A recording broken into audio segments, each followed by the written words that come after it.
Well, howdy there, Internet people. It's Bo again. So, today we're going to talk about California and everything going on there. And we're going to talk about one of my favorite holidays.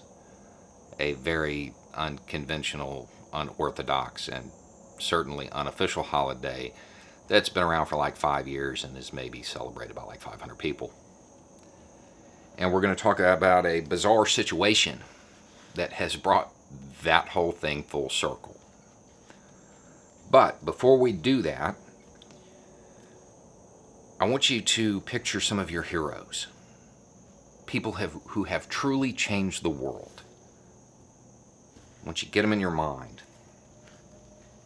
Because years ago, a friend of mine, a guy named Brian, he was a veteran who had gone over and definitely done his part.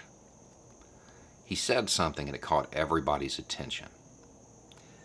He said that while it may be somebody in his profession, a soldier, who at times protects freedom or protects your rights, that more often than not, those freedoms or rights were obtained by a criminal.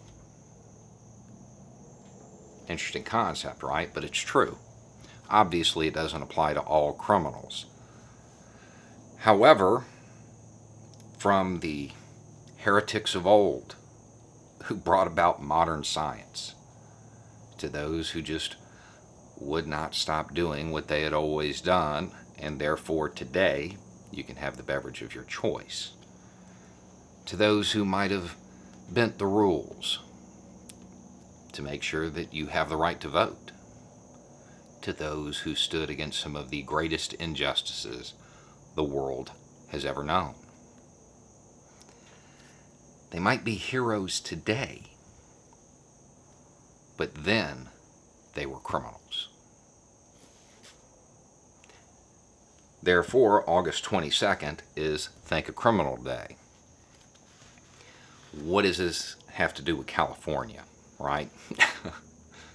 California is currently battling more than 24 major wildfires and 300 smaller ones. Under normal circumstances, they have a resource that they can tap into. Inmates. Inmates getting paid $2 to $5 a day and $1 an hour while they're actually out there working against the fire.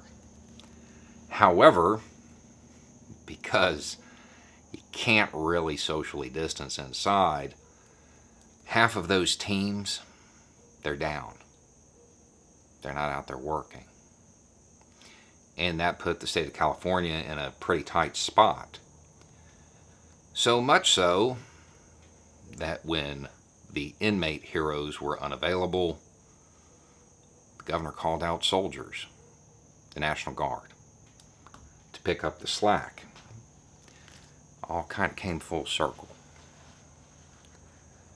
So think back to those heroes that you pictured in the beginning.